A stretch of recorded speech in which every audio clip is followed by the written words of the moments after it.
fights. It moves the needle. That's right. Things happen. And let's discuss AJ versus Hellenius.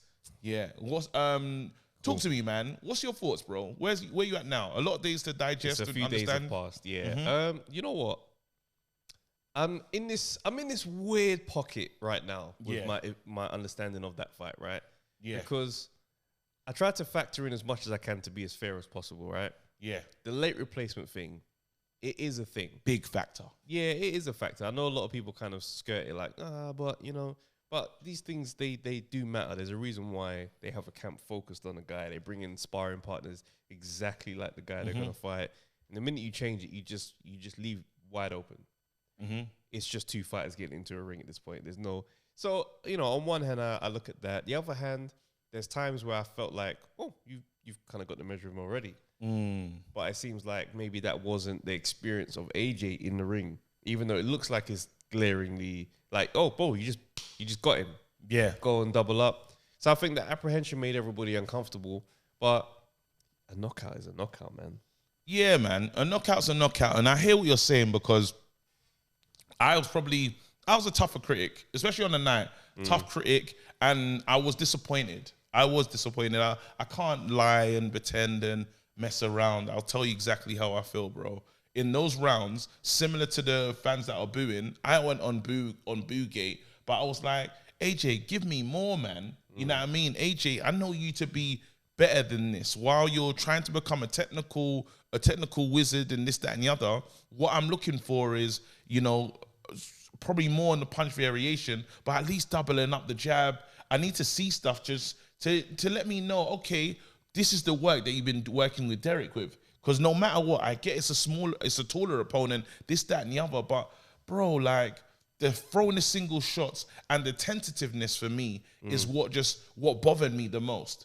I talk a big game when we talk about AJ and just, a lot of people will say that it's AJ defense, like, AJ Fan TV. Yeah, AJ Fan TV. Like There's a lot of stuff there. And I won't lie to you, in terms of the podcast started, because I kind of liked AJ and I thought, wow, this will be good. Yeah. Do you know what I'm saying? That's my I'm journey. a big AJ supporter. This is it. That's no secret. There you go. So this is my journey in this thing, right? So the expectation for him is higher than I have for probably a lot of fighters. That's why I think I feel like I'm just heavily invested. And I felt a little bit let down in terms of when I think of the next fights that he's going to have. And it's silly looking at one fight, thinking about the other fights, but you can't not think about them because probably they were thinking about it. That's why it's so tentative. Yeah. I worry that he's not going to be ready. That's the biggest worry that I have. I'm like, AJ, is this version of you going to get the job done? Thing is, for me, like, with this boxing thing, there's no equations that can be worked out like that. So for me, I look at it, I'm like, Hellenius is in front of you. Focus on Hellenius. Look at what he's doing with Hellenius because it's Hellenius. There's never going to be a thing where he goes into, we assume you wouldn't go into a fight with Fury or Wilder in this type of way. Do you know what I mean? And the fact is, like, getting the measure of someone, it's going to be tricky if you've not prepared for them. Do you know what I'm saying? I'm not trying to defend. But then we've heard that he's a sparring partner. We've heard that they sparred before. Yeah, they sparred before, but what I mean more than once. I know what you're saying, but it's like, a run on a camp where it's like 3-4 months or whatever it was when you've been working on a specific thing, you take those habits. Like I saw at one point, I think he flinched like a pull counter shot. And I'm like, against Dillian, that would have landed because you probably got the range over Dillian, but you've clearly been working on this for that style. Now your instincts are telling you to try this, and it's like, nah, this guy's way taller than you, bro. Yeah. You won't be able to get that off. So it's like certain things I just look at, I'm like, I could see the work for the other guy that you were trying to do, and obviously you got to undo it. Now, I'm not going to give too much grace and come in there like that's an excuse. It's one of those things where there's certain things where it's like, bro, you tagged him, you got him, go after him now. And it felt like those instincts, you know what I mean? It's that sureness of himself that made me go, I don't like how this feels. You sounds like you don't trust yourself at the moment.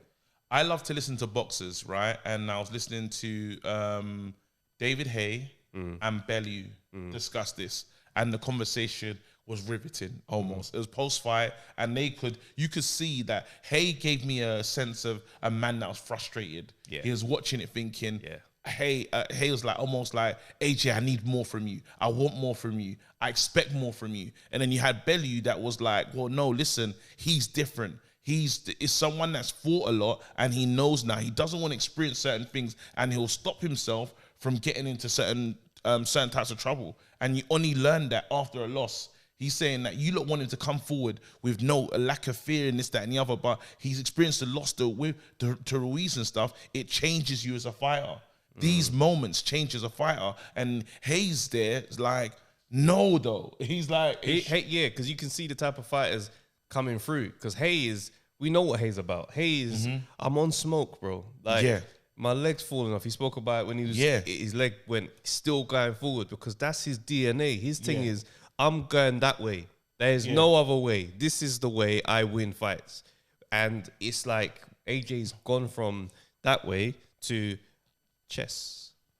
I'm gonna do chess and make it perfect. And I think it's a hard thing to watch, especially for a fighter like the Mike Tysons, the David, like those type of guys who they go for it like on that. Smoke. And you hear when Mike Tyson talks about Floyd, he doesn't understand that. That's not. What do you mean you won? You didn't beat him up though. Yeah, that's their viewpoint. That's why someone like that would like a Pacquiao to a Floyd. Yeah. Whereas you can see AJ started to jump into this sweet science, and ever since we heard the sweet science thing, it started to be weird. Yeah. For me, it's almost like I would rate it if when you talk about the sweet science, like if I told you, tell me a sweet science boxer, Lennox. There you go. But then I wouldn't. In my list, I'm not really putting AJ into the sweet science boxer list for me. Not you know yet, what I'm saying? Not yet, no, but I don't know how, because again, he's someone that is older in his game. If you talk about someone that's a really quality sound boxer, that's really technically sound, I say Usyk every single time. If I'm looking at the heavyweight division, I say Fury had it at one time, herky jerky Fury and that and the other, but I think he's very different now. But then I wouldn't. I'd feel funny about mentioning AJ's name or even if you talk about other boxers, you say now you put Bud Crawford into someone that's a very smooth operator, high ring IQ. Bivol is another person they say, yep, ring. I don't put AJ into that thing, so I'm like, no, because we got him in the punches knockout category. This is it. So it's confusing for me, because even when I still see him fight, like it or not, and you can say that he might have issues with, maybe bruising easily of this whatever, but his face was still marked up. So it's like when Mayweather finishes a fight, you're like, all right, Mayweather, you can actually go to a rave. Your face looks rave ready, like nothing's happened tonight. AJ looks like you've been in a fight. So that technical thing, I'm saying maybe it's a disservice to him, but I'm saying that if you're a super technical fighter, you're not meant to get touched as much. I think your face shouldn't look like that. You can't grade heavyweights by other weight divisions, because heavyweights, it's just different. You know what I'm saying? The size, the power that these men are dealing with, it's all different. I understand. Floyd is fighting someone exactly the same size as him. All these other weight classes, the same size. You're in there and you're past human standards of like once you reach 16, 17 stone, anything upwards of that, you lot can do the same things to each other. Yeah. You see what I'm saying? So for me, I'm like, yeah, those jabs, they obviously, but as far as skin and the capabilities of skin and marking up, it's going to be into mad territory. I understand. I didn't feel like in that fight at any point he was hurt. Not at all. Or rocked. So the face doesn't tell the story for me. I get the markup and we don't really see AJ get touched up like that. But you're getting tagged though. You're getting tagged. I'm saying he's getting tagged more than he should. In a matchup like that where you're the shorter man, you are going to have to put yourself in a position to take one to land on sometimes. Right? Now, there's times where it was problematic when it's like, you're just taking shots and not really giving much back. One of the things that I guess concerns me is how easy it is for AJ to give up real estate, like your territory in the ring. Yeah. Like a flinch and an attempt to throw he's out. Now, for me, I look at that stuff and obviously we judge him by his old, the old AJ. I think we just have to get over the old AJ. It's gone. You can't keep banging that drum. It's gone. He fights like this now. He's trying to get better that way. So he's changed. His game has evolved. Do you know what I mean? Like, it is what it is. Yeah. Floyd evolved from Pretty Boy Floyd. Nobody held him to the standard of being a knockout artist anymore. They saw what was happening. What is happening with AJ. But what we could see. No, wait. But with AJ, he's in that transition stage of trying to become that. We don't know if he's going to get there and get it done. Yeah, because and that's the thing, right? When you talk about what's next when you talk to me, you say you're sick and tired of him fighting like this person and that person. Go to the main fight. The main fight now is I don't say I'm Wilder. sick and tired. I'm like, there's nothing to learn. There's nothing extra to learn. Yeah. There you go. But he's someone that's in transition, has to learn, right? And now we're saying, forget that. Let's go for it. Now it's time. Let's go for Wilder. And it's just, for me, I just feel like into what we're turning into, does this make us the best version for a Wilder? Like, we need to see in certain times, in certain fights where he is on the front foot, and he is, because in that Wilder fight, that's the one fight that he has to control the rhythm and control the pace and control even stuff with distance, but he has to be a bully. He has to bully the bully. See, my thing is this, yeah? Fury's game plan for beating Wilder isn't going to work for AJ. So They are different. How does AJ do it? They are different operators, right? Fury knows how to fight in close clinch, do the bear wrestling, he bear hugs you and he does his thing and drains you. And AJ doesn't clinch like that. AJ doesn't clinch well. I don't like when he clinches when he's in trouble. Yeah, serious trouble. But even his clinches, they're not like aggressive and it's not. That's not happening with AJ's clinches. I don't think that game plan works well for him. I think the game plan that works for AJ against Wilder is good boxing, managing distance. You got to remember, Wilder is like an online spammer with how he fights. That right hand. Yeah. Not much else. Right hand, maybe a left hook. But the right hand. Now, for me, like, I've seen Wilder overcommit on shots, go for the right hand, and he's out of range. He's still thrown it. Would you say AJ's a wicked counter puncher though? I wouldn't say he's a wicked counter puncher. I'd say he's got, if he gets the game plan right and they develop that side of the game, that would be the game to tailor it for, because I think counter punching Wilder is probably going to be his best bet. But also, like, when I look at the Wilder matchup, people talk about jump on him. I'm like, you could walk onto something stupid jumping on him if it's not an educated move. His boxing is going to have to get better. Old AJ, that we keep referring to, was more beatable. Okay, yeah, I agree. You understand? AJ, he's developed. Don't get me wrong. He has developed. He's come a long way. Look at Chisora. He's fought like that his whole career. How many returnable like benefits are we seeing with this long term slug? It's not. Your game has to evolve at that level. I agree. I understand that part, but then my bit is, so you're telling me AJ has to try and keep at distance and basically not get touched, really. He's got to manage the fight, but I don't think managing it by pressuring and backing him up is going to be the best thing. I don't see it as beneficial. Given what AJ is versus what Fury is, that worked for Fury. It's not going to be the same for AJ. Do you understand? And also, this idea that I don't think he's going to be able to one spark out Wilder like that. It's going to have to take a few knockdowns to get him out of there. And when he's hurt, you there closing in on him, best believe he's detonating. He's throwing that right hand. Yeah. So for me, I think it needs to be a controlled one where it's like, I've got the measure of you and I'm hurting you consistently. I always remember the moment in Vegas when we witnessed the Ortiz knockdown. That's right.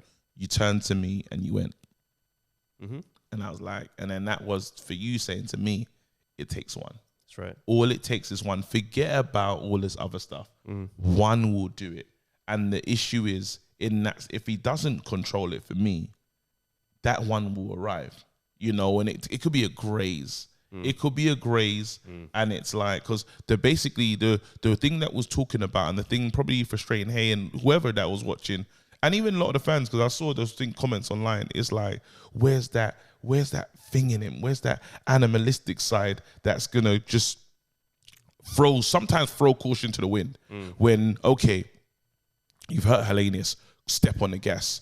You hurt Usyk, step forward. There's different times, even you can say Franklin, maybe in the final fight where he's looking for the knockdown and he started to really try and push on the gas with Franklin. But we're talking about that just going forward energy that sometimes is just missed from AJ.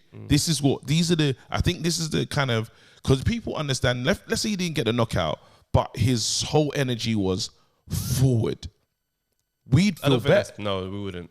You don't think as a kid? You don't What, think if he was going forward and didn't get a knockout? No, I'm saying, well, With Hellenius? I'm saying that if all the intentions was People Hellenius would was no, but slaughter if AJ. Hellenius was more slick and he just couldn't get there, we'll say, well, he couldn't figure it out, this, that, and the other. He'd still get slaughtered because there's no way to win. But the one thing that people were talking about now is just the tentativeness. That's the one thing that is just kind of leaving a question mark in minds of the viewer. Another side of things as well is knowing that you've got the big paydays of Wilder and everything in the balance. How much risks are you going to take in that performance? That's true. So for me, I look at it, I'm like, there is a lot of dynamics that are at play. Yeah. I want to make a statement. I also don't want to fumble the bag. I fumbled the bag against Ruiz. I can't be doing Hellenius too. No way. So win by any means and get the heck out of there and move on. So for me, I'm like, there's a lot of things that play on us. Like, we look at these guys as just fighters, right? And we don't factor in the fact that sometimes man could be like, that payday is going to be insane with Wilder. I need to go and do what I got to do to get to that. Yeah. Do you know what I'm saying? So the risk taking that we're seeing, I don't think he's going to be looking to take risks. However, when people say that, you know, when guys fight AJ, they level up and they step up and they give it their thing, right? I think that's a fair assessment. And it is a human instinct. The big payday, the big moment. Yeah. If I win tonight, my life changes. I get at least one more payday like this. I get to be a Ruiz. This is what I'm saying. So for me, I know that he's going to step it up. So it's that thing of like, one thing we don't factor is AJ going to step it up when he gets in there with Wilder and Fury? We hope. No, but we can expect that to happen because at this point, this is the fight that you are going to be the one to gamble in. This would be the fight you won't be so. Or we obviously we're assuming, but we're saying when you're potentially cagey in there, one of the motivating factors is not to fumble the bag. This is the bag. This is the moment. This is your career-defining moment. This would be the one where you say, okay, cool. The chips are down. I've lost bare rounds up to this point. I got to go for it. That's where you could get that out of him. This is your career-defining night.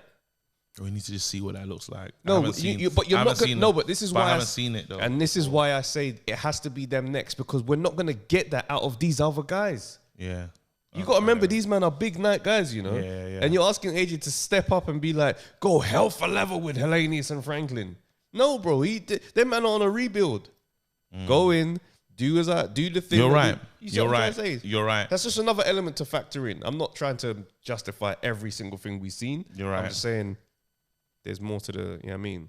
Well, again, AJ, listen, he won. That's the main He won thing. by KO. We're not analysing a dead body here. He won. This ain't no post-mortem. Yeah. He won by a nice KO. We ain't seen AJ KO somebody with a one bang like that in a long time. So, and that was it was a beautiful KO. Yes. It's one for definitely for the it's for the highlight reel. Hell yeah. Know? And not just that. Fury and Wilder, they won't want to have seen that. They would love for this man to have gone a distance so that they can say, oh no, it's really gone. Now they're looking at it thinking, would I have stood up to that shot? This guy's still potent over there. I thought it was done. So now these men, I promise you, like I've said a few times now, they don't look at AJ like he's food. Whilst you get, you know, these dickheads online on Twitter, you know, Jensen1297, them men, oh, AJ's finished, he's dissing. Please. Them men are looking at AJ and now they're thinking, this guy is absolutely tapped in. But it's not just the Fury Defense League that are now talking to it, because I've spoken to some AJ fans. Yeah. No, I hate you. And there is concern, though. But I'm not speaking about narrative. I'm speaking about the actual fighters. Yeah. Because when you hear AJ, right, I seen it in, I think it was Boxing King Media, right? The guy said to him, goes, oh, AJ, you mentioned that, you know, you're fighting for money at this point, like, but I don't see you flashing any clothes, cars, like, you don't do any of these things.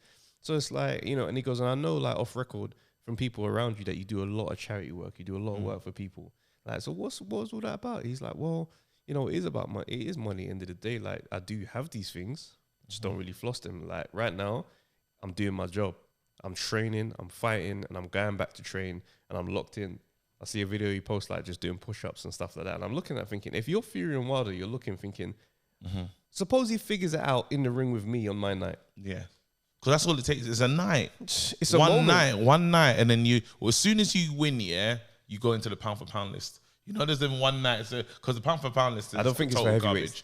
No, it's ridiculous. Yeah. But I see Fury in the pound for pound list at times. Like, it's ridiculous, right? It's dumb. It's dumb because, like, you know, just Yeah, one weight class. Yeah. But it's like this way people talk about you after you've been challenged, after you've had that guy. Because let's say before it, even though Ryan Garcia is different, yeah, but then after Tank beat him, I think it kind of made Tank more official. People are saying he's cool and that, but it's helped now. Even not as a even as it's not even a champ. You know what I mean? Because it's just a good night. You know, it's like, okay, you turn over in terms of in the public perception, in the public eye. Yes, it can be to the casuals, but guys, please believe the casual opinion is very important in this. Who's the man? If you don't watch boxing and you say who's the man, and you're a casual, you say, that guy's the man. Some casuals say, Mike Tyson's the man. Mike Tyson didn't win all the key fights, right? But then he's just remembered as that guy. I think certain fights really solidify fighters. And I think this fight here, AJ fights Wilder, the narrative, the whole way it looks to many people that haven't been watching all of it will change.